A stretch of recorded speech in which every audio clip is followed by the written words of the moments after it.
On va prier pour la parole. Oui, Seigneur, nous te bénissons. Nous te rendons toute la gloire. Seigneur, nous te disons merci. Merci pour ton amour, merci pour ta fidélité. Seigneur, merci pour ce bébé que nous t'avons présenté ce matin. Père, nous voulons dépeupler le royaume des ténèbres et peupler ton royaume. Ce matin, Père, tu nous fais encore la grâce d'être là. Et nous sommes dans la joie. Seigneur, nous voulons que tu nous parles. Que tu parles au travers de ta parole. Ta parole qui est esprit et vie. Ta parole qui nous transforme. Ta parole qui nous change. Ta parole qui change nos cœurs. Oh Seigneur, nos cœurs de pierre transformés en cœurs de chair. Donne-nous, Seigneur, d'être disposés. Oui, comme ton serviteur, ce prophète, Seigneur, ce premier prophète d'Israël pouvait dire, Seigneur, parle, ton serviteur écoute. Il s'agit de Samuel. Que ton règne vienne et que ta volonté soit faite. Au nom de Jésus. Est-ce que tu peux acclamer ton Dieu et t'asseoir tranquillement? Alléluia.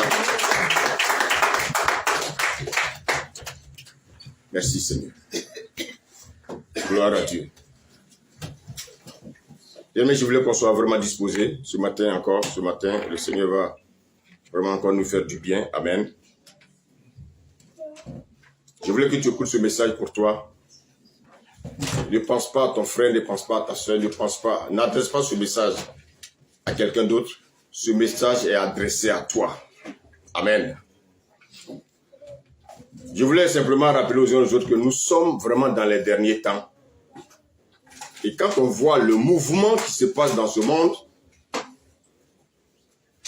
nous, en tant qu'hommes de Dieu, nous devons dire la vérité aux chrétiens. Nous devons dire la vérité aux chrétiens. Vous savez, ce n'est pas le moment de jouer les humoristes. Les humoristes, ils ont leur place. Et ils font la culture.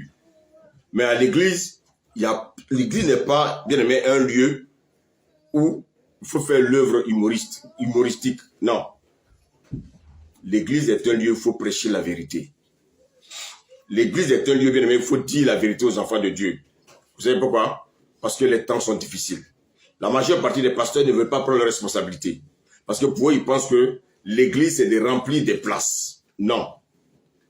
Qu'ils aillent poser la question à Paul, qu'ils aillent poser la question à Pierre, ils n'avaient pas d'église. Ils n'avaient pas d'église. Et ce qui était important pour eux, c'était bien aimé de faire des disciples. Aujourd'hui, on veut avoir des salles pleines, bien aimé, et à l'intérieur, les hommes sont vides. Aujourd'hui, si tu poses la question même à des gens qui se disent chrétiens, qui est Jésus? Ils sont incapables de te dire qui est Jésus. Et pour moi, c'est une honte. Les gens vont à l'église parce qu'ils ont des besoins. Je veux avoir ceci, je veux avoir cela. Quand on vient à l'église, bien aimé, l'église n'est pas un lieu de spectacle. Et ça, malheureusement, c'est ce qu'on constate.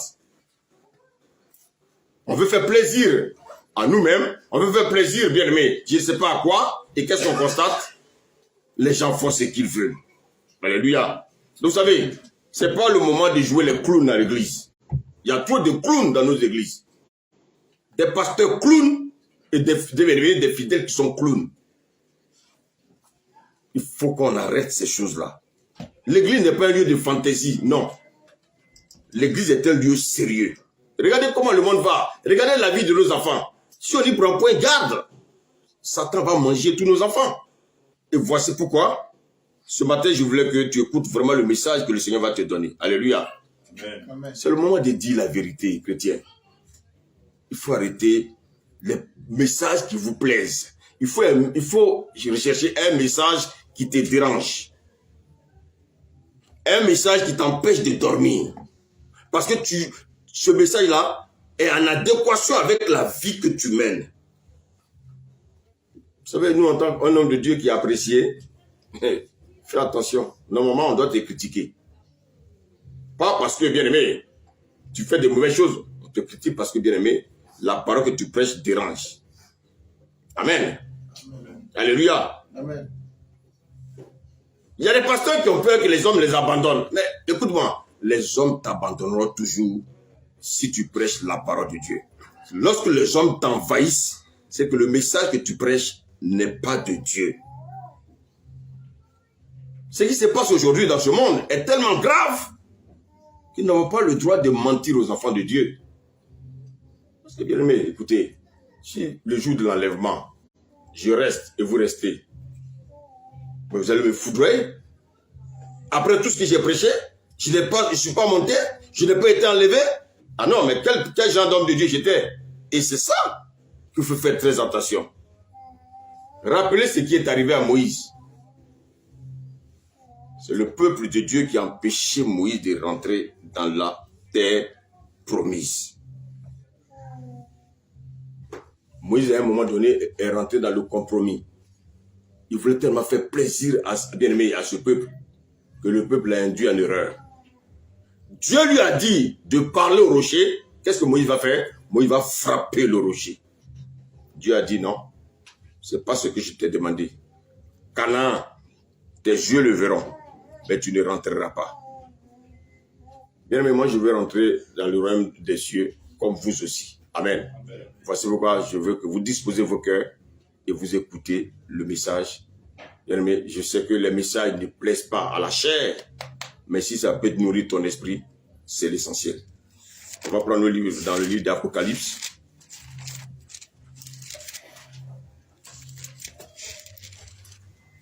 Apocalypse 2.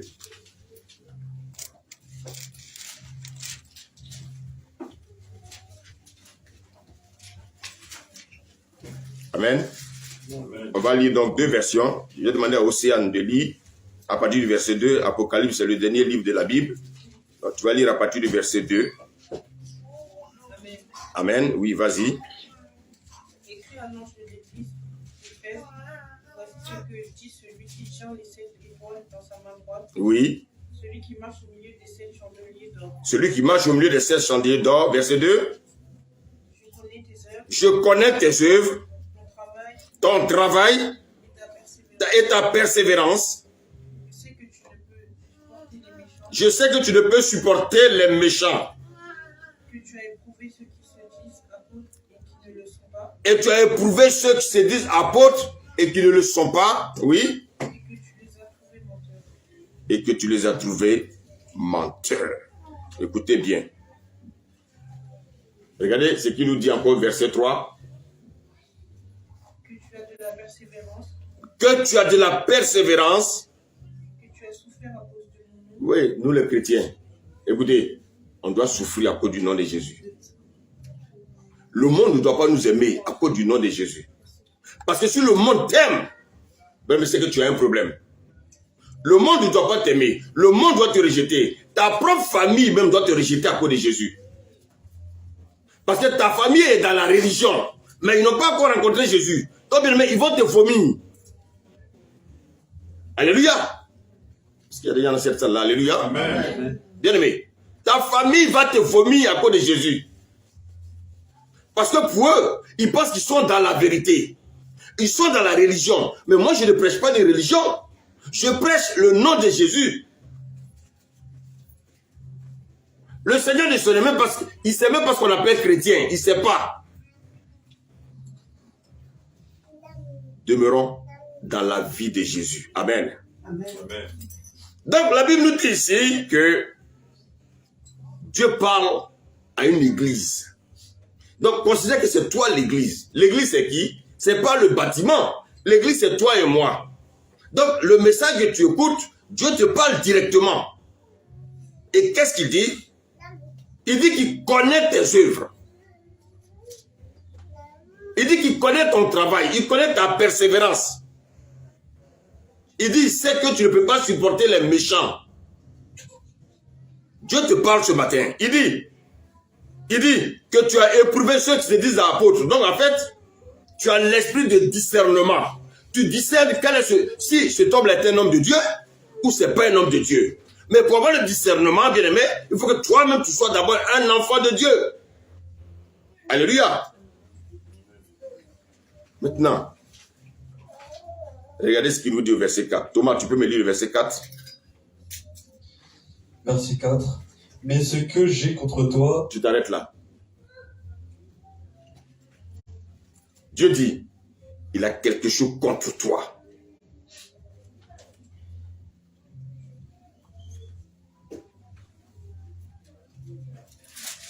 Alléluia. Amen. Vous savez, Dieu ne veut pas que nous restons dans l'ignorance. Parce qu'en fait, l'ignorance n'est pas une excuse. L'ignorance n'est pas une excuse. Jésus, le Seigneur dit quoi? Il dit, c'est que j'ai contre toi. Donc, Dieu a quelque chose contre toi. Dieu a quelque chose contre moi. Vous savez, souvent, on pense qu'on est parfait. Non. Écoutez-moi bien. Nul n'est parfait sur cette terre. Alléluia. Amen. Alléluia. Amen. Il dit, ce que j'ai contre toi. Qu'est-ce que Dieu a contre toi ce matin? Qu'est-ce que Dieu a contre toi? Alléluia. Amen. Ce matin, je veux que tu entendes ce que Dieu te reproche. Quand je connais mes défauts, ça m'aide à changer. Dites Amen. Amen. Mais quand je ne connais pas mes défauts, comment je peux changer? Qu'est-ce que Dieu te reproche, toi qui m'écoutes? Toi qui es au Sénégal, toi qui es en Côte d'Ivoire, toi qui es au Cameroun, toi qui es à Los Angeles, toi qui es dans la Guyane, tu m'écoutes. Écoute-moi. Le Seigneur dit, tu reproches quelque chose. Dieu dit qu'il te reproche quelque chose. Qu'est-ce que Dieu a contre toi? Vous savez, c'est vraiment important de savoir ce que Dieu a contre nous. Pourquoi? Parce que ça nous aide à changer. Amen. Moi-même qui vous prêche ce matin, Dieu a quelque chose contre moi. Il a quelque chose contre moi. Je suis serviteur de Dieu. Je suis heureux de le servir, bien aimé.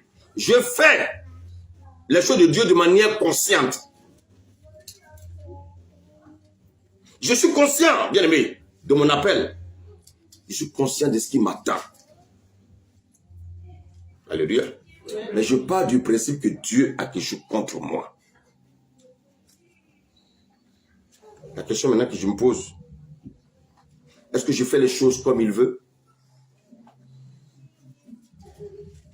Alléluia.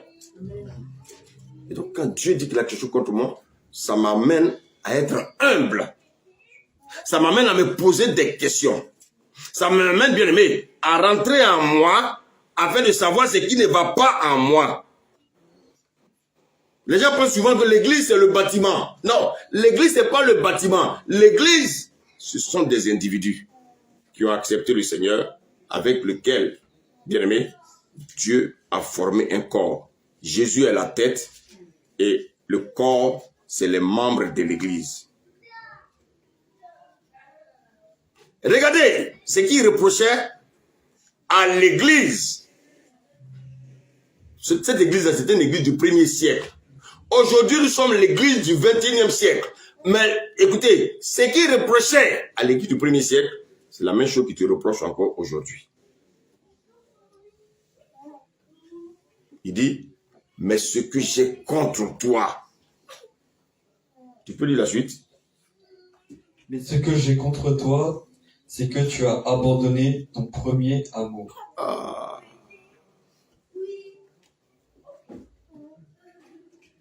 Ça me fait réfléchir. Regardez, prenez l'exemple d'un couple. Prenez l'exemple d'un couple. Quand ta femme veut te parler, elle va te rappeler tes défauts. Ta femme va te, quand elle te reproche des choses, elle va te parler de tes défauts. La femme va toujours parler des choses qu'elle reproche à son mari. L'homme aussi. Quand il veut parler de sa femme, il va toujours parler des choses qu'il lui reproche. Alléluia. Amen. On ne parle que des défauts. Elle parle des défauts de son mari. Parce qu'actuellement, il y a peut-être quelque chose qui ne va pas dans le couple. Donc, elle ne voit que des défauts dans son mari. Le mari aussi ne voit que des défauts dans la vie de sa femme. La question qu'on peut se poser, mais pourquoi vous êtes marié si cet homme avait seulement que des défauts? Si cet homme avait seulement que des défauts, je ne sais pas pourquoi vous êtes marié. Si tu as épousé cet homme, si tu as épousé cette femme, c'est parce qu'elle a des qualités. Dites Amen. Amen. Mais bien, mais quand il y a un problème dans un couple, on ne voit que les défauts de cette personne. On voit les défauts du conjoint. On voit les défauts de la conjointe. On oublie que la personne a des qualités. Je voulais vous dire qu'on ne peut pas épouser un homme qui a des défauts. Un homme qui a seulement des défauts, si tu l'as épousé, c'est qu'il a des qualités. Si tu as épousé cette femme, c'est qu'elle a des qualités. Mais l'homme ne voit seulement que les défauts dans la vie bien-aimée de son conjoint ou bien-aimé. La conjointe ne voit bien-aimé que des défauts dans la vie de son mari.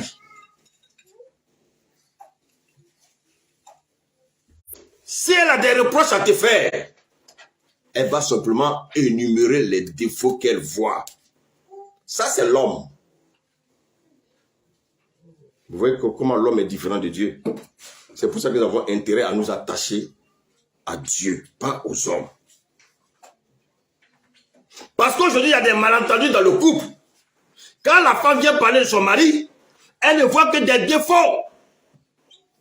Parce qu'il y a des bien-aimés, il y a des anomalies dans le couple, il y a des malentendus. Quand le mari vient parler de sa femme, il ne voit que des défauts. Bien-aimé.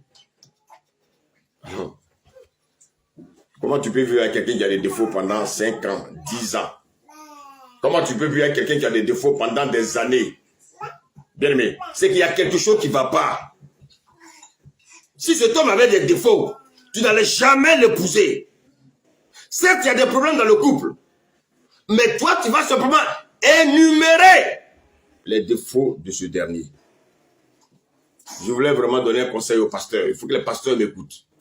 Quand un couple a un problème, lorsque tu reçois les appels de la femme le matin, le soir c'est le mari qui t'appelle, la femme t'appelle le matin, le soir c'est le mari qui t'appelle, bien aimé, la femme va allumer son mari, elle va mal parler de son mari, elle va dire des méchancetés sur son mari. Tu vas écouter. Le mari le soir, il va appeler, il va dire des méchancetés sur sa femme, il va simplement parler des défauts de sa femme.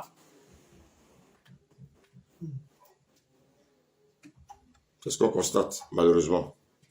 Il va t'appeler le lendemain. Il va continuer à parler des défauts de sa femme. Ma femme est ceci, ma femme est cela. Le mari t'appelle le soir. La femme t'appelle le soir. Mon mari est ceci, mon mari est cela. Il est mauvais, il est ceci. Oh my God.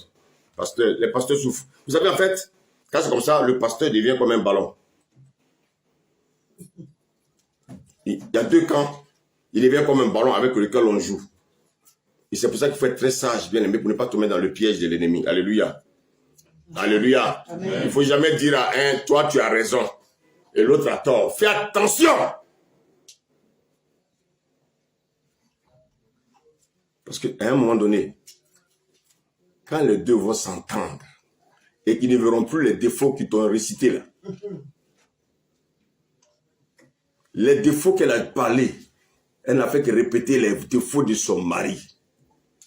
Elle n'a fait que réciter, bien aimé, les reproches qu'elle fait à son mari. Elle n'a fait que réciter ces reproches-là.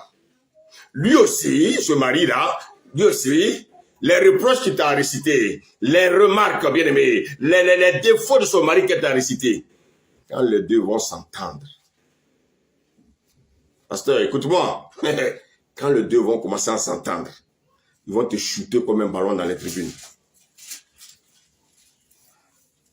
Et maintenant, comme maintenant ça va, comme dans le couple ça va, maintenant c'est le pasteur qui devient maintenant leur ballon. C'est-à-dire, c'est lui maintenant qui est l'homme qui a des défauts.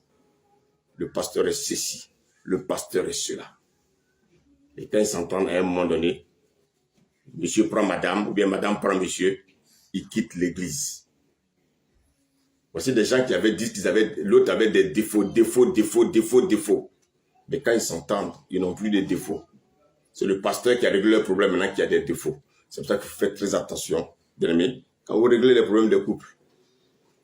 Parce que le cœur de l'homme est très méchant. Alléluia. Alléluia. C'est toi le pasteur maintenant qui devient au centre. C'est toi maintenant qui est au centre des critiques. C'est toi maintenant l'homme à abattre. Alors que quand il y avait les problèmes, il ne cessait de te solliciter. Maintenant, lorsque ça va, oh maintenant, moi j'appelle ça la solidarité dans le mal. Ça c'est la solidarité dans le mal. Vous savez, il faut être solidaire dans le malheur. Mais il ne faut jamais être solidaire dans le mal. Alléluia. Mais regardez le Seigneur. Dieu ne fait pas comme les hommes. Écoutez bien, hein? Si Dieu te reproche quelque chose, si Dieu voit des défauts en toi, Dieu est trop intelligent.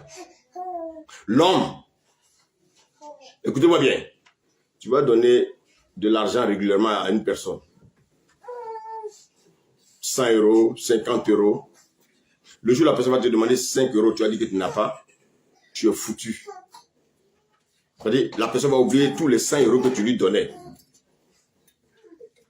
Et on va te taxer de tous les noms. Parce que quelqu'un me suit ce matin.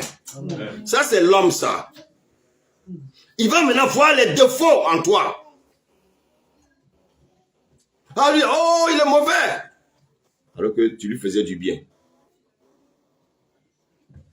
L'homme, il ne voit que les défauts dans la vie d'autrui. Si un homme veut te faire des reproches, il va, bien aimé, il va s'asseoir pendant des heures, parler seulement que de tes défauts. Mais regardez Dieu. Dieu ne réfléchit pas comme les hommes. Le Seigneur dit à l'église, il dit, je connais tes œuvres. Oh, quelqu'un me suit ce matin-là. Dieu est sage. Dieu a une sagesse vraiment incomparable. La Bible dit que la crainte de Dieu, c'est le commencement de la sagesse. Dieu va d'abord commencer à te rappeler tes qualités. Si Dieu a des reproches à te faire, Dieu va d'abord commencer à te rappeler tes qualités. Mais les hommes, ils oublient tes qualités et puis ils récitent seulement que tes défauts. Le Seigneur dit à cette église, il dit, je connais tes œuvres. Je sais que tu es travailleur. Je sais que vous travaillez dans cette église-là. Je sais que vous êtes persévérant. Ça, ce sont les qualités, ça. Est-ce que je me fais comprendre ce matin? Je sais que tu as l'esprit de discernement. Dieu est en train de dire à cette église, je connais tes qualités. Je sais que tu as des qualités. Tes qualités, c'est quoi? C'est que je connais tes qualités, je connais tes œuvres. Je sais que tu es un travailleur. Je sais que tu es persévérant. Je sais que tu as accepté de souffrir à cause de mon nom. Et ça, c'est Dieu. Dieu n'est pas un hypocrite comme les hommes. Les hommes sont des hypocrites.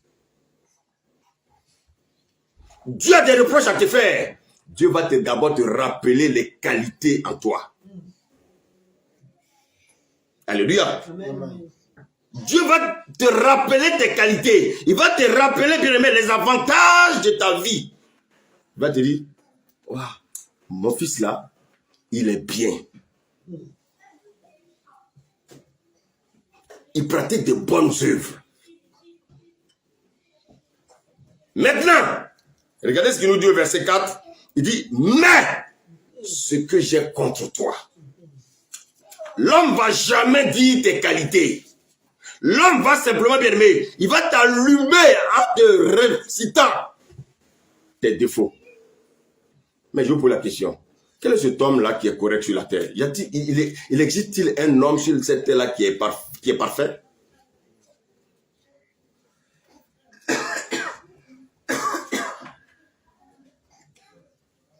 Dieu, après avoir rappelé notre qualité, maintenant il dit, mais ce que j'ai contre toi,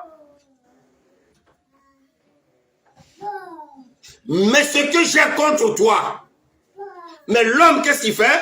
L'homme va te réciter ce qu'il a contre toi, sans te rappeler, bien-aimé, sans te rappeler, bien-aimé, sans te rappeler tes qualités. Donc le bien que tu fais, l'homme oublie le bien que tu lui fais. L'homme va te rappeler toujours ce que tu lui fais de mal. C'est ça qui va te rappeler chaque jour.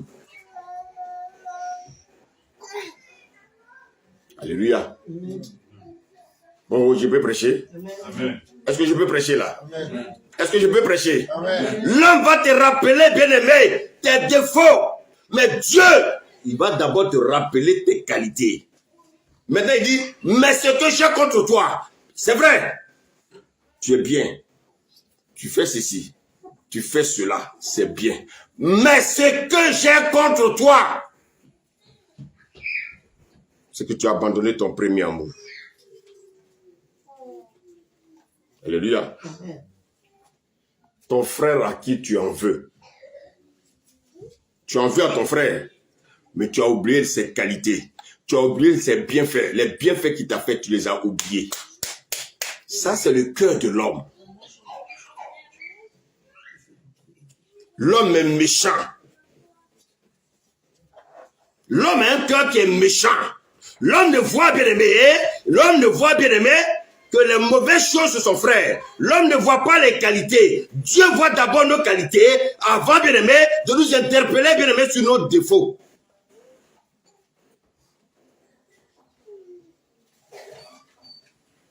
Oh, quelqu'un me suit ce matin là? Amen. Est-ce que quelqu'un me suit ce matin? Amen. Dieu, avant de nous interpeller sur nos défauts, Dieu nous rappelle d'abord nos qualités. L'homme ne verra jamais les qualités en toi. L'homme va toujours te rappeler, bien aimé, tes défauts. Le Seigneur dit ici à cette église, il dit, je connais tes œuvres. Je sais que tu pratiques de bonnes œuvres. Je sais que tu es persévérant. Je sais que tu es quelqu'un bien aimé qui fait du bien à autrui. Mais ce que j'ai contre toi, c'est que le mensonge te domine. Dieu ne va pas te dire que tu es un menteur. Il va d'abord te rappeler que tu as un cœur qui est bien. Mais ce qui n'est pas bien que tu dois changer, c'est que tu es encore dans le mensonge. Est-ce que le Seigneur nous parle ce matin? Amen. Ça, c'est le cœur de l'homme. L'homme ne reconnaît jamais les qualités de son frère. Le père va s'occuper de son enfant. Il va tout lui donner. Mais le jour où l'enfant va lui dire, papa, je veux telle chose, que le père lui dit, je ne peux pas. Le papa n'a que des défauts.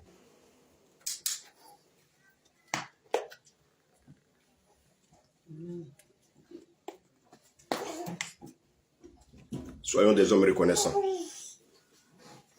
Alléluia. Dieu rappelle à cette église ses qualités. Je connais tes œuvres. En tout cas, tu travailles bien. Tu es vraiment, toujours, tu es en train d'évangéliser. Tu évangélises régulièrement. Ça, c'est bien. Mais ce que j'ai contre toi, c'est que tu as abandonné ton premier amour. Bien aimé. Dieu dit non, je vois tes efforts. Je vois comment tu te bats pour moi. Je vois comment tu es toujours à l'église. Tu es régulier à l'église. C'est bien, ça c'est bien. Mais j'ai quelque chose contre toi. Qu'est-ce que Dieu a contre toi ce matin? Qu'est-ce que Dieu te reproche? Dieu dit te reproche quelque chose ce matin. Mais, regardez bien. Malgré les qualités de cette église, alléluia, malgré les qualités de cette église, Dieu n'a pas dit à cette église, je vais combler tes qualités, alléluia, par quoi? Je vais combler tes défauts par tes qualités. Dieu n'est pas là pour combler les défauts par des qualités. Dieu reconnaît tes qualités. Mais si tu as encore des défauts, Dieu va te dire que tu as des défauts. Nous les hommes, on veut cacher nos défauts en montrant certaines qualités. Ça ne marche pas avec Dieu. Ça ne marche pas avec Dieu. Alléluia. Amen. Je ne viens pas à l'église, mais je donne ma dîme. Dieu dit oui, mais tu donnes ta dîme. Ça, c'est normal. Mais tu ne viens pas à l'église. Tu as abandonné ton premier amour.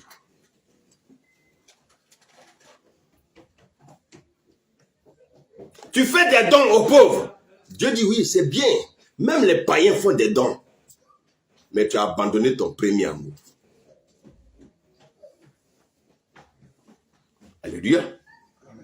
Tu peux avoir des qualités. Mais ces qualités-là, bien aimé, ne peuvent pas combler les défauts que nous avons. C'est impossible. Y a-t-il une personne parfaite sur cette terre?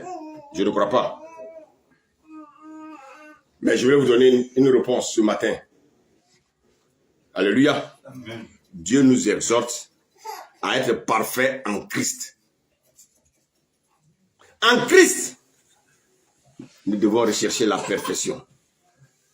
En tant qu'humain, tu ne peux pas être parfait. Mais en Christ, tu peux être parfait. L'homme est mauvais, mais le Seigneur Christ, il t'appelle à la perfection. De toi-même, tu ne peux pas être parfait. Mais en Christ, tu dois devenir parfait. Alléluia. Parce que c'est Christ qui habite maintenant en toi. C'est lui qui habite en toi. Tu es pleinement en Christ. Et puis Christ est pleinement en toi. Toi, bien aimé, tu n'as pas d'excuses. Alléluia. Amen. Ça veut dire quoi? Le Seigneur dit, je connais tes œuvres. Je connais ton travail, je connais ta persévérance. Donc, regardez bien. Tout ça, ce sont des bonnes choses. Le Seigneur dit, mais ce que j'ai contre toi. Mais ça veut dire quoi? C'est que si Dieu a quelque chose contre toi, c'est que, bien aimé, tu dois combler ses imperfections. Tu dois combler ses défauts. Il dit, je connais tes œuvres. Je sais que tu n'aimes pas les pasteurs qui sont des menteurs. Oui, comme ces jours, les pasteurs menteurs ont envahi le monde. Parce qu'au lieu d'enseigner les enfants de Dieu pour que les enfants de Dieu deviennent parfaits, ils les laissent dans leurs imperfections et ils se disent, j'ai une assemblée de 1000 membres. Voilà. Voici ce qu'ils recherchent. Mais ils ne recherchent pas la qualité. Ils ne recherchent pas, bien aimé, à amener les gens à devenir des disciples de Jésus-Christ. Et c'est ça que Dieu attend de nous. Alléluia. Amen. Pourquoi le Seigneur nous a laissé le Saint-Esprit? Pourquoi quand on accepte le Seigneur nous laisse le Saint-Esprit? Il nous laisse le Saint-Esprit, bien aimé, pour nous convaincre du péché. Il nous laisse le Saint-Esprit pour nous convaincre de nos défauts.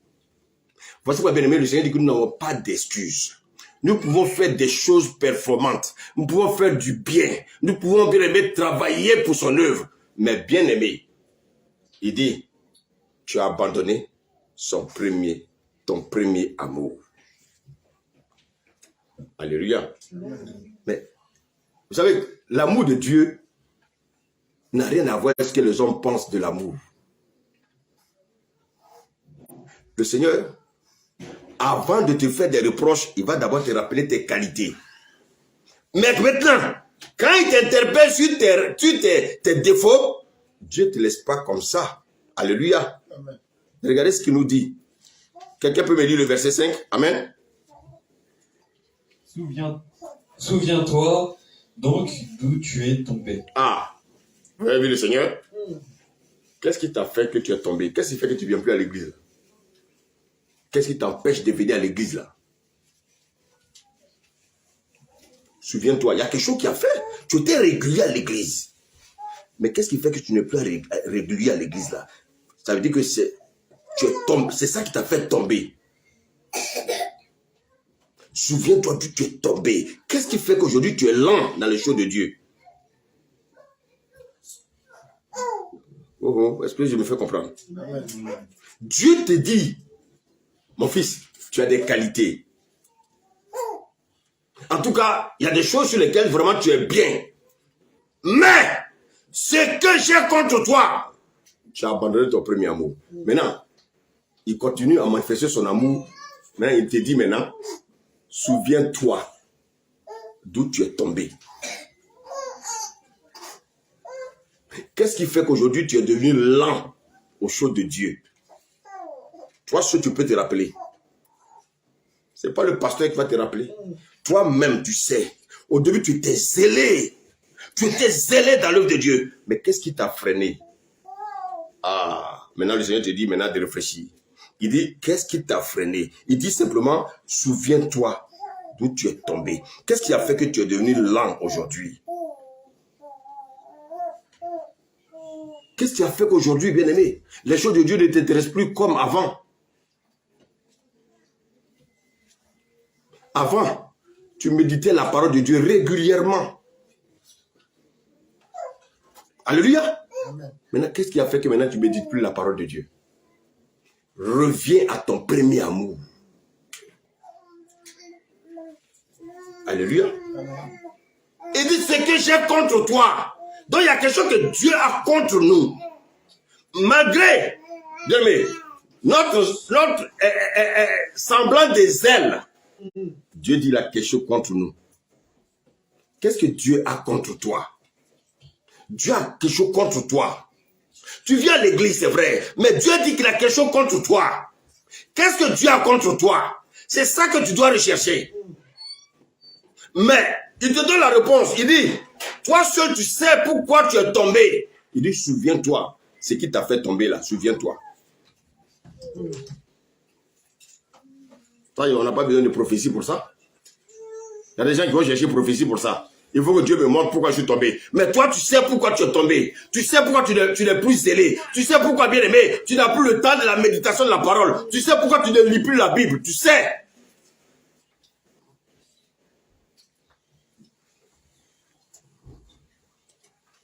Alléluia. Amen. Il dit, tu as abandonné ton premier amour.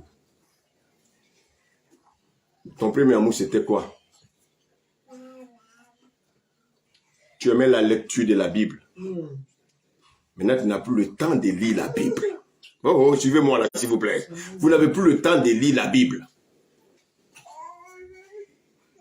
Tu étais régulier à l'église. Maintenant, tu n'es plus régulier à l'église. Bien, mais rappelle-toi ce qui te fait tomber là. Rappelle-toi. Cette église, elle pratique de bonnes choses. Elle est persévérante. Elle reconnaît les faux pasteurs. Cette église-là, elle a le discernement. Mais le Seigneur dit, j'ai quelque chose contre toi. Quelle est cette chose que Dieu a contre toi? Quelle est cette chose que Dieu a contre toi? Quelle est cette chose que Dieu a contre vous? Quelle est cette chose que Dieu a contre moi? Même moi, je ne suis pas épargné. Parce que je fais partie aussi du corps de Christ. Il y a des pasteurs qui pensent qu'eux, ils sont au ciel, et puis les fidèles sont à terre. Tout le monde est sur la terre actuellement. Le Seigneur dit, c'est que j'ai contre toi. Alléluia. Cette église ne supporte pas les méchants. Ça, c'est bien. Qui peut supporter un méchant? C'est bien. Regardez bien. Regardez bien. On va compter ensemble. Il dit, je connais tes qualités. 1. Ton travail. 2. Ta persévérance. 3. Je sais que tu ne supportes pas les méchants. Ça fait 4. Il dit que tu as éprouvé ceux qui se disent apôtres. Ça fait 5. Bien aimé. Il dit que tu as de la persévérance. Ça fait 6. Tu as souffert à cause de mon nom. Ça fait 8. Et il dit, tu ne t'es point lassé. Ça fait combien? 9. Merci Elie. Mais regardez bien. Regardez bien. Il dit, mais ce que j'ai contre toi, il n'a pas dit ce que Dieu il est merveilleux. Il dit, ce que j'ai contre toi, c'est que tu as perdu ton premier amour. Écoutez, écoutez-moi bien. Pour une seule chose, vous pouvez rater le ciel.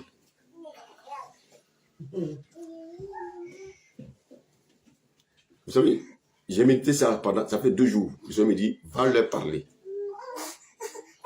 Il y en a qui n'ont pas encore compris que je suis venu pour les sauver. Mais le salut, là, il y a un prix.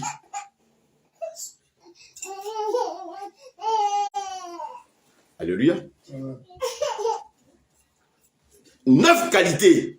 Élie, n'est-ce pas? Ça fait 9. Merci. 9 qualités pour un seul défaut. Oh, quelqu'un me suit là? Arrêtons la distraction, s'il vous plaît. 9 qualités pour un seul défaut. Dieu dit, mais ce que j'ai contre toi. Tu fais des bonnes choses, mon fils, mais ce que j'ai contre toi, c'est que le mensonge est encore dans ta vie.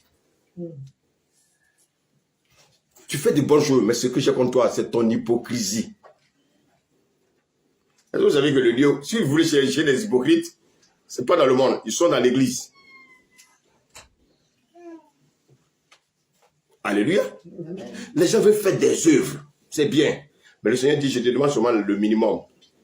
Le premier amour. Tu as abandonné ton premier amour. Tu as abandonné ton premier amour. Donc regardez bien, hein? Pour 9 qualités, un seul défaut, le Seigneur dit ce que j'ai contre toi. Cette église, elle a perdu son premier amour. Écoutez-moi bien, le Seigneur sait que vous avez des qualités. Le Seigneur sait que vous avez des qualités, hein? Mais le problème c'est quoi? C'est que vous appuyez sur vos qualités. Ça c'est bien, mais plutôt réfléchissez sur quel est votre défaut. C'est sur ça qu'il faut travailler.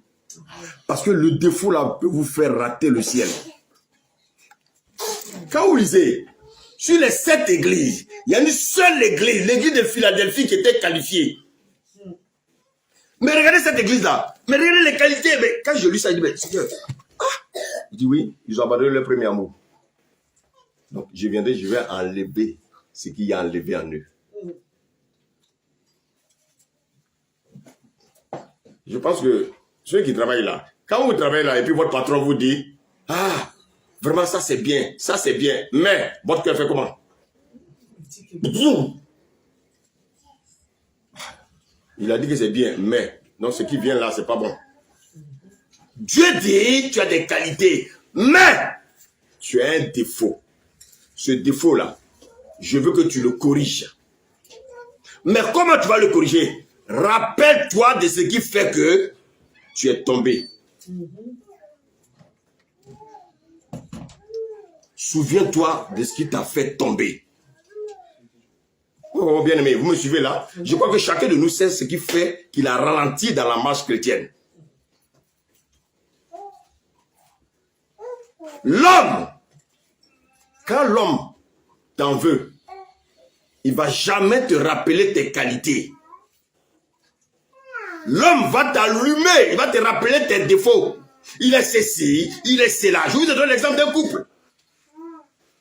Quand madame ne veut plus de son mari, elle va simplement voir ses défauts. Alors qu'ils sont mariés depuis 5 ans, 10 ans. Elle va seulement rappeler ses défauts. Il est ceci, il est cela, il est avare. Voilà, ça c'est le mot qu'on entend cette fois. Il est avare.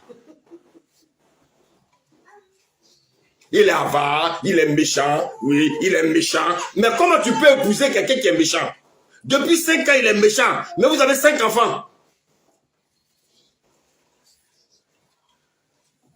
Donc, elle a oublié les qualités de son mari. Elle a oublié les qualités de son mari.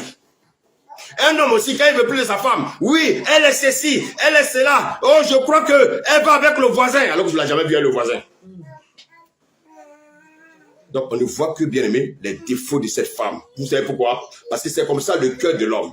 Le cœur de l'homme ne reconnaît pas les bienfaits. Le cœur de l'homme ne reconnaît pas, bien aimé, la bonté dans la vie des hommes. Le cœur de l'homme reconnaît que les défauts d'autrui.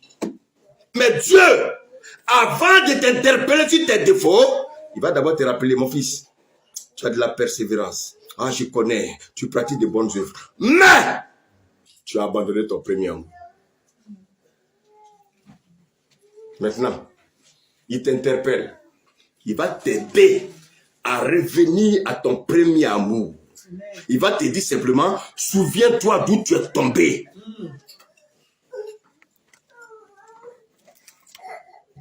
Alléluia. Amen, amen. Cette église-là, elle pratiquait les dons spirituels. Hein.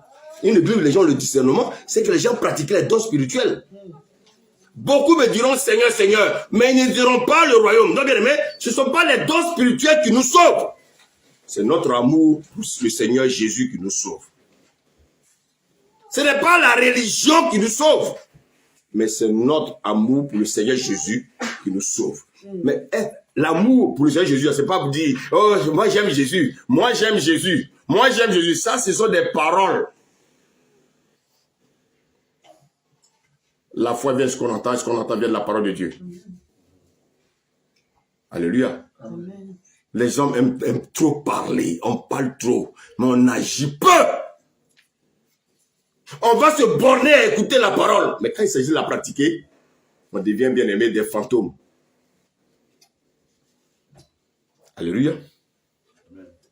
Les dons spirituels, c'est bien, c'est utile pour l'église. Mais ce n'est pas ça qui va te sauver. Ce qui va te sauver, c'est ton amour pour Christ. Est-ce que tu aimes Christ? Tu fais beaucoup de choses dans l'église. Mais écoutez-moi bien, il y a une seule chose qui peut te disqualifier. Parce que tu as abandonné ton premier amour. Tu as abandonné ton premier amour. Les dons spirituels, bien, mais c'est pas le billet, c'est pas le ticket qui nous envoie au ciel. Ton problème se trouve au niveau de ton premier amour. Alléluia. Les hommes pensent qu'il faut faire beaucoup de sacrifices, il faut faire l'aumône, il faut donner ceci, il faut les donner aux pauvres. Ça c'est bien, ça ce sont des choses. Dieu dit c'est bien. Mais ce que j'ai contre toi, c'est que tu ne viens plus à l'église. Ce que j'ai contre toi, tu ne médites plus la parole de Dieu. Ce que j'ai contre toi, tu n'as plus de moments d'intimité avec moi. Oh, est-ce que vous aimez la parole là? Est-ce qu'on aime la parole? Amen. Si on aime la parole, acclamons le Seigneur. Est-ce qu'on peut acclamer le Seigneur? Est-ce qu'on peut acclamer le Seigneur? Alléluia. Qu'est-ce que l'homme va faire? L'homme va jeûner. On va jeûner. On va jeûner 21 jours. On va jeûner 40 jours. C'est le Seigneur qui a dit jeûner 40 jours. Parce qu'on veut cacher quelque chose. On a perdu notre premier amour. Donc, on veut cacher quelque chose. Alléluia. On n'a plus le temps de méditer la parole. Mais maintenant, on se cache derrière des choses. Ce n'est pas de ça que Dieu parle. Dieu dit que tu ne manifestes pas l'amour. Alléluia. Je donne un exemple. Oh, les maris là. Écoutez-moi bien. Votre femme vous dit que vous ne l'aimez plus comme avant. Ça, on le voit très souvent dans les couples chrétiens. Mon mari, là, on dirait qu'il ne m'aime plus comme avant. Hein. Oh, les femmes. Mon mari, là, on dirait qu'il ne m'aime plus comme avant. Parce que je suis devenu grosse. Parce que j'ai fait ceci, là. Non, mon mari, on dirait qu'il ne m'aime plus comme avant. Mais regardez bien. Pour répondre à cette reproche, qu'est-ce que les hommes font en général? Les hommes vont acheter des cadeaux, ils vont acheter des bijoux pour cacher, bien aimé, ce que leur femme vient de leur dire. Mais est-ce que la femme t'a dit qu'elle a besoin des bijoux? Elle dit que tu ne l'aimes plus comme avant. Elle dit que tu ne l'aimes plus comme avant. Toi, tu vas lui acheter des bijoux. Donc, attends, mon ami. Mais tu ne pouvais pas acheter les bijoux là depuis. Maintenant, ta femme te dit, ah non, moi je sais que tu ne m'aimes plus comme avant. En tout cas, je vois que vraiment l'amour a dilué, ce n'est plus ça. Alléluia. Alléluia. Amen. Mais pourquoi ça a dilué? Rappelle-toi. Comment ça s'est passé votre rencontre? Comment tu as rencontré Christ? Si tu as rencontré Christ de manière fantaisiste, à un moment donné, tu vas perdre le premier amour. Quel est l'évangile que tu as entendu? Quel est l'évangile que tu as écouté? Quand tu as écouté l'évangile, on t'a dit de venir à Jésus parce que tu vas être riche. De venir à Jésus parce que tu vas guérir. De venir à Jésus parce que, bien aimé, tu vas avoir du travail. C'est l'évangile que tu as entendu, mais bien aimé, le jour où tu seras au chômage, tu ne vas plus abandonner, tu ne vas plus marcher avec Christ. Ta femme dit, je ne ressens plus ton amour. C'est maintenant que tu vas l'inviter dans un restaurant.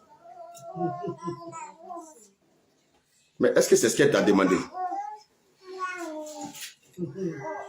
Le Saint-Esprit te montre ton péché et toi, tu veux combler ça avec des cadeaux. Alléluia. Le Seigneur te parle d'amour. Ta femme te parle d'amour. Elle dit, chérie, ton amour l'a diminué. Ça se voit. Tu t'occupes plus de moi. Mais elle te dit, t'occupes plus de moi. Toi, tu vas chercher l'or le plus cher pour acheter. Elle n'a pas besoin de ça. L'or là ne peut pas combler l'amour là. Alléluia. Amen. Alléluia. Amen. Le Seigneur te dit que tu as perdu ton premier amour. Il dit de te souvenir de là où tu es tombé. Ça veut dire quoi? Ça veut dire examine ta vie. Amen. Qu'est-ce qui fait que tu n'aimes plus ta femme? Ah, tu as vu la voisine? Ah, d'accord. Examine, fais marche arrière. Ne passe plus où passe la voisine.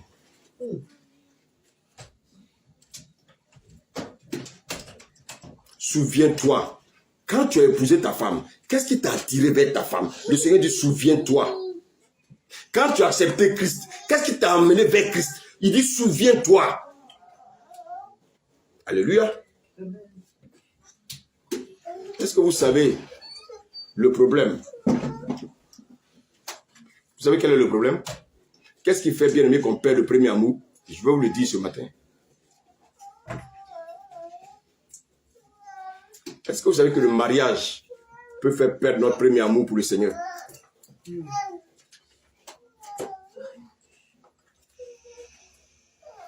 Alléluia.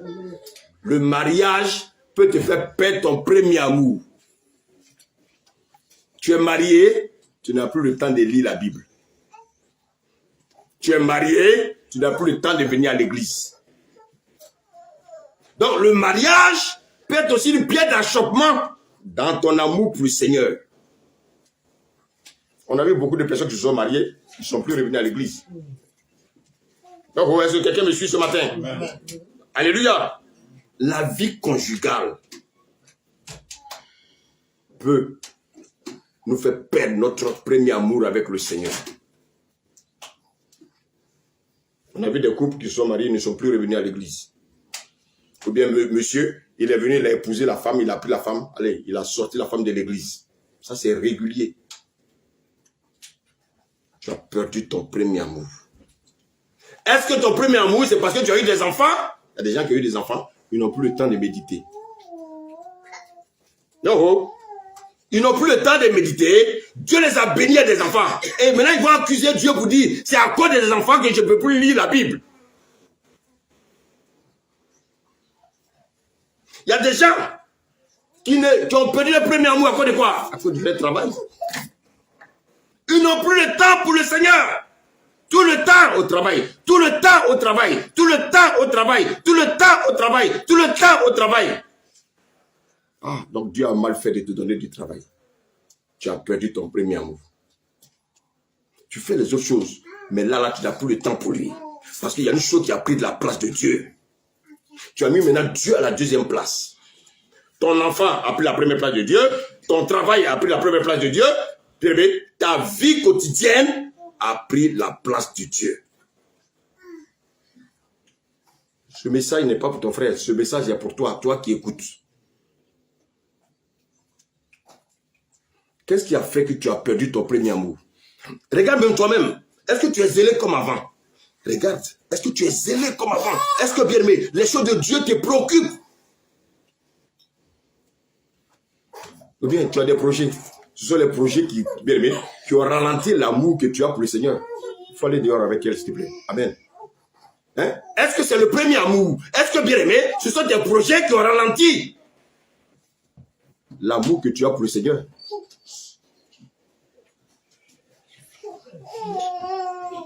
Le Seigneur te dit de te souvenir de là où tu es tombé.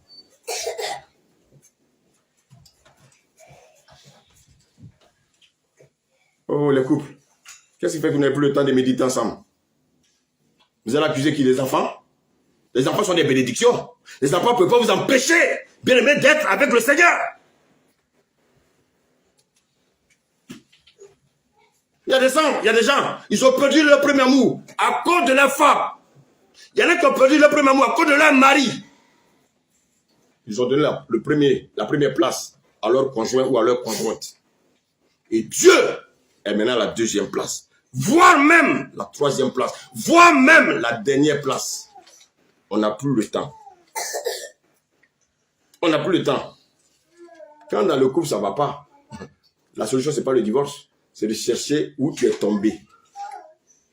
Chérie, j'ai remarqué que vraiment on ne médite plus trop la parole. Qu'est-ce qui fait ça? C'est à vous maintenant de dire, ah, il faut que je règle le problème. Ce n'est pas un pasteur ni Dieu, c'est toi. Et regardez vos vies. Est-ce que votre vie de méditation est pareille comme avant? Rappelez-vous, regardez bien. Est-ce que votre vie de méditation est pareille? Le travail prend trop la place. Quand vous venez, vous passez le temps dans le sommeil. Parce que vous devez récupérer pour aller le lendemain. Combien de temps vous passez avec le Seigneur? Vous avez perdu votre premier amour.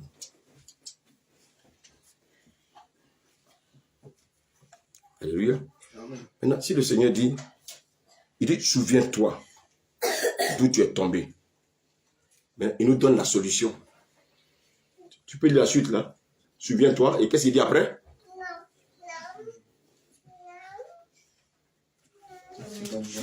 Toujours le verset 5. Après, souviens-toi d'où tu es tombé. Qu'est-ce qui vient après?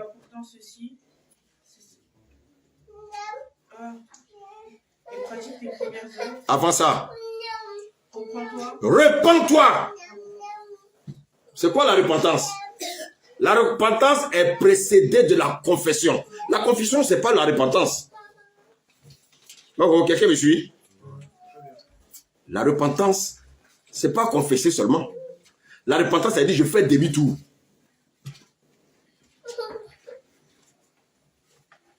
Voici ce qui m'empêche d'avoir une relation avec Dieu. Seigneur, je confesse que c'est ma vie du travail qui m'empêche d'avoir une relation avec toi. Alléluia. Maintenant, quand il dit de te repentir, c'est-à-dire maintenant, fais en sorte, reviens avant. Qu'est-ce qui t'empêchait là? Reviens afin que ça ne t'empêche plus d'avoir le temps de méditer la parole de Dieu. Ça veut dire quoi? Tu dois maintenant réfléchir. Il t'a donné la sagesse. Pour que tu ne l'oublies pas lui, parce que lui, il dit qu'il veut la première place. Il dit, tu as abandonné ton premier amour. Donc, en fait, si tu abandonnes ton premier amour, c'est que, bien aimé, ton premier amour, quelque chose d'autre a pris la place du premier amour. Donc, Dieu n'est plus ton premier amour, il doit peut-être ton deuxième amour, le troisième amour. Or, bien aimé, dans le mariage, il n'y a pas de concubin, de concubine. Dieu ne veut pas la deuxième place, Dieu veut la première place. Il dit, souviens-toi et répands-toi. Donc, si je dois me repentir, c'est que quelque part, quand il me dit de me souvenir, je me rappelle de ce qui fait que je n'ai plus le temps avec le Seigneur. Je dois changer. Il me dit, répands-toi. C'est-à-dire que je dois changer maintenant mes habitudes. Repentir, c'est pas Seigneur, je te demande pardon. Oui, mais tu te demandes pardon et puis tu refais la même chose. Ça, c'est pas repentir. Et c'est ce que les chrétiens font. Ils sont dans le péché, ils viennent, Seigneur, pardonne-moi pour ça, et puis ils rébellotent. Non, tu es un insensé. Le Seigneur dit, mais tu es un insensé, tu te moques de qui? Tu viens, tu dis que tu te repens, tu ne veux plus, et puis tu veux me demander pardon. Le pardon, c'est pas la repentance. Le pardon, bien aimé, c'est une manière de dire au Seigneur, Seigneur, je regrette ce que je suis en train de faire. Maintenant, je décide de me repentir. Je décide de changer de vie. Je décide de changer mes pensées. Je décide de changer ma manière de marcher. La Bible dit le jeune, bien aimé, le fils prodigue, qu'est-ce qu'il a fait? Il a demandé l'héritage à son père, alors que son père n'était pas encore mort. C'est ce que les chrétiens font. Alléluia. Il va vivre dans le monde, il délapide tout ce que Dieu, son père lui a donné. Maintenant, voilà, le fils d'un roi qui commence maintenant à manger la même nourriture que les porcs. Vous savez, souvent, Dieu nous amène à manger la nourriture des porcs. Il nous amène à nous enfoncer. Il nous amène, bien aimé, à manger, bien aimé, les choses du dépotoir. Pour que nous prenions conscience qu'il est Dieu. Souvent, Dieu nous donne des choses qu'on ne veut pas. On veut nous-mêmes faire les choses de nos manières. à un moment donné, Dieu va te faire manger des choses que tu n'as jamais mangées. Et c'est en cela, la Bible dit quoi? Il est rentré en lui-même. Rentrer en lui-même, ça dit quoi? Vous savez, ça dit quoi? Rentrer en moi-même, ça dit, je fais ma charrière. Il est rentré en lui-même. Il s'est souvenu d'où il est tombé. Il a dit, mais chez mon père là-bas, je ne mange pas ces choses-là. Donc, il s'est souvenu que de chez son père, il ne mange pas, bien aimé, la nourriture des porcs.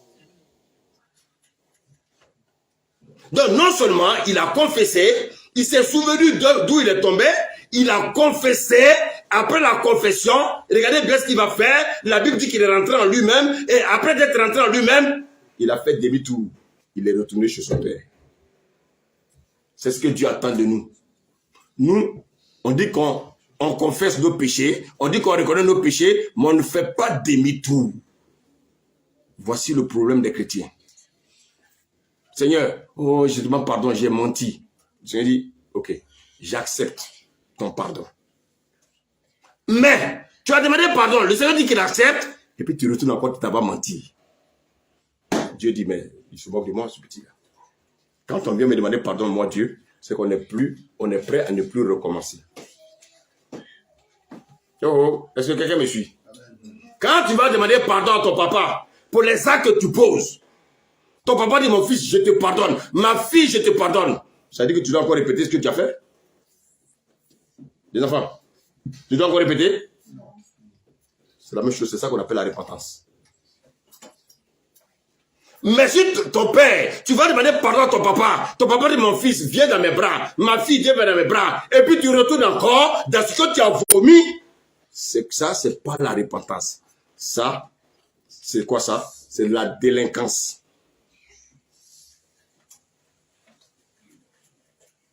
Beaucoup sont délinquants avec Dieu.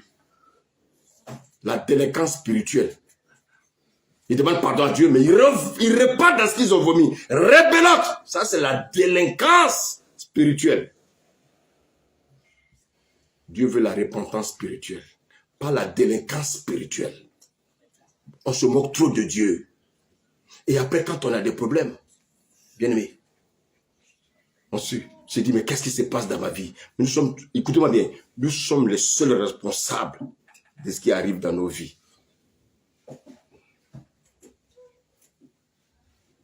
Qu'est-ce qui t'a fait tomber? Qu'est-ce qui a fait qu'aujourd'hui, tu dois plus se rebondir ce que tu avais au départ pour le Seigneur? Qu'est-ce qui a fait? Qui as-tu écouté? À qui tu veux ressembler? À qui? À qui tu veux ressembler? Tu fais des bonnes choses pour Dieu. Le Seigneur dit, c'est parfait. Mais, mon fils, ton ardeur avec moi a diminué. Mon fils, ta manière de me prier a diminué. Avant, tu priais au moins 1 heure. Maintenant, tu ne peux même pas prier 10 minutes. Il y a un problème. Tu as abandonné ton premier amour. Qu'est-ce qui a pris la place de la prière dans ta vie? C'est le temps que tu passes trop avec les enfants. Le Seigneur dit, c'est à toi maintenant de réguler ça. Pas moi, Dieu. Parce que moi, je veux toujours la première place. Je ne veux pas perdre. L'amour que tu avais pour moi, je ne veux pas que tu le perdes. Alléluia. Alléluia. Alléluia. Amen. Si le Seigneur parle de la repentance, c'est qu'en fait, l'église d'Éphèse, ils ont commis un péché. Et le seul péché qui va les disqualifier, ils ont perdu leur premier amour. C'est pour ça que le Seigneur leur demande de se repentir. Mais après la repentance, qu'est-ce qu'il dit la suite? Ah, donc bien aimé, quand j'ai accepté le Seigneur, il y avait les premières œuvres que je pratiquais. Le Seigneur me dit, pratique tes premières œuvres.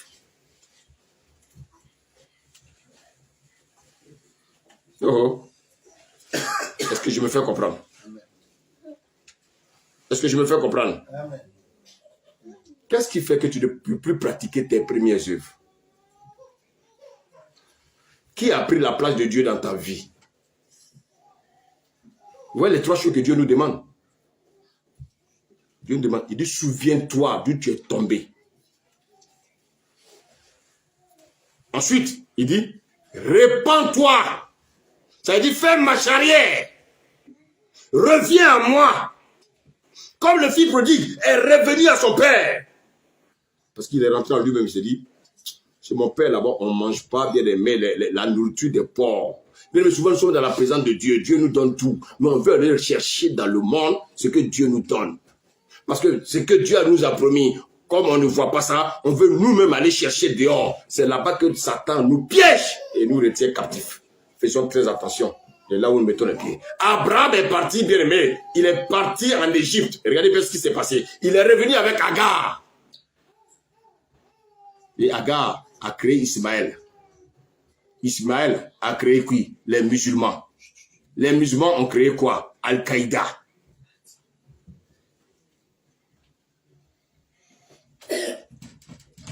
Il y a un seul Dieu. Il s'appelle Jésus.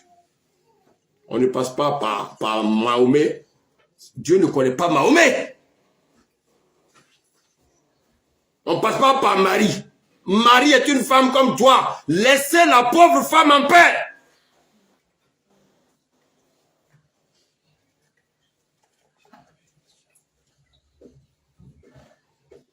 Bien-aimé, qu'est-ce que Dieu te reproche? Tu n'as plus le temps pour les enseignements. Qu'est-ce qui prend la place de Dieu? Vous voyez, à cause de ce seul élément qui te fait perdre la tête, à cause de ce seul élément qui fait que tu n'as plus le temps même de méditer la parole, tu n'as même plus le temps même d'écouter les enseignements, tu peux perdre le salut. Parmi les 7 églises, il y a une seule église qui avait le salut, l'église de Philadelphie. Le Seigneur a dit aux autres, souviens-toi là où tu es tombé. Oh, quelqu'un qui est tombé, il faut qu'il se relève pour pouvoir marcher. Quelqu'un qui est tombé, bien aimé, il ne doit pas rester couché. Quelqu'un qui est tombé, il doit se relever. Bien aimé. Bien aimé. Rappelle-toi d'où tu es tombé. Quand tu vas te rappeler d'où tu es tombé, maintenant, repens-toi. Quand tu as fini de te repentir, le Seigneur maintenant te dit quoi? Il dit, pratique tes premières œuvres. Quelles étaient tes premières œuvres quand tu as connu le Seigneur? Quand tu étais zélé pour le Seigneur, quelles étaient tes premières œuvres? Le Seigneur dit de pratiquer tes premières œuvres. Nous tous, nous avons perdu notre premier amour. C'est pas parce que je prêche que je n'ai pas perdu mon premier amour. C'est pas parce que je suis prédicateur que je n'ai pas perdu mon premier amour. Est-ce que mon zèle est comme avant? Regardez Moïse. Il est tombé parce que le peuple l'a fait tomber. Donc le peuple fait tomber un homme de Dieu. Parce que le peuple n'est plus zélé. Donc il tire l'homme de Dieu vers le bas. Et c'est là qu'on doit être vigilant. Est-ce que tu te souviens de où tu es tombé? Si tu te souviens de où tu es tombé, répands-toi et pratique tes premières œuvres. Pourquoi? Parce que tu ne le fais pas. On lit la suite. Sinon, je viendrai à toi. Je viendrai à toi. Et j'ôterai ton chandelier de sa place. J'ôterai ton chandelier de sa place. Continue. À moins que tu ne te repentes. À moins que tu te repentes. Ça, c'est l'amour de Dieu. Le Seigneur nous appelle à la repentance. Le Seigneur ne nous a jamais appelé à devenir riches. Non. Dans tous les messages du Seigneur, il nous appelle à la repentance. Parce que Dieu sait que le cœur de l'homme est tortueux. Le cœur de l'homme est attaché aux choses du monde. Le cœur de l'homme est attaché au péché. Donc, qu'est-ce que Dieu fait? Dieu nous appelle à la repentance. Et cette repentance, bien aimé, doit nous amener à nous rappeler des premières œuvres que nous avons pratiquées. Que le Seigneur vous garde et qu'il vous bénisse ce matin. Amen. Amen. Amen.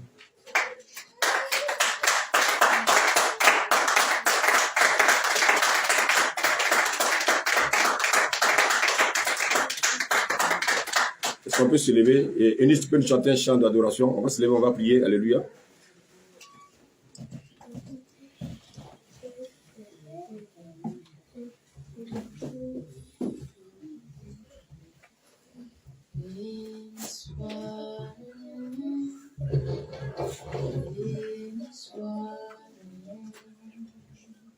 Béni soit le nom du Seigneur Jésus. Jésus est le même, oui, toujours le même. Béni soit le nom du Seigneur. Béni soit le nom. Béni soit le nom. Béni soit le nom du Seigneur Jésus. Jésus est le même, Oui, toujours le même. Béni soit le nom du Seigneur. Jésus est le même.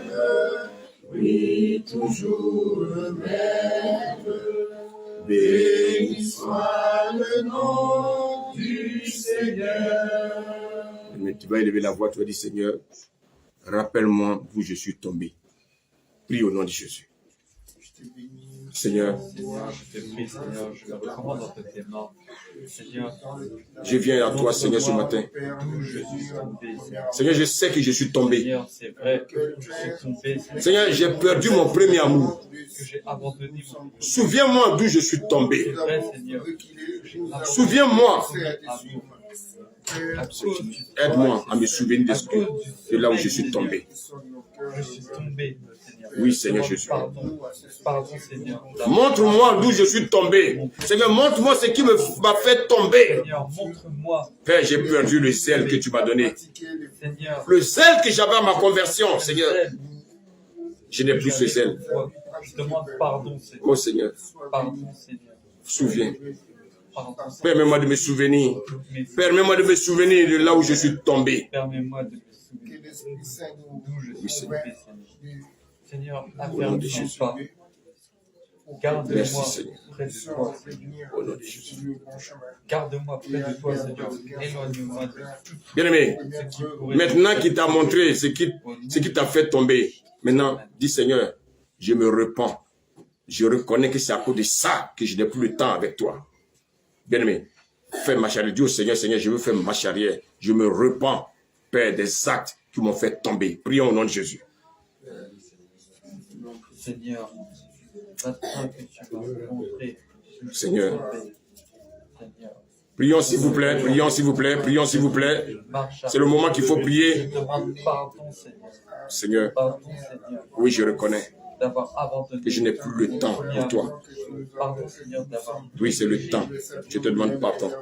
Je demande pardon, Seigneur. Je te demande pardon. Pardon, Seigneur. Par moment, le découragement. Pardon, Seigneur. Seigneur, je sais que la marche avec toi n'est pas facile. Seigneur, je demande pardon, je fais marche arrière.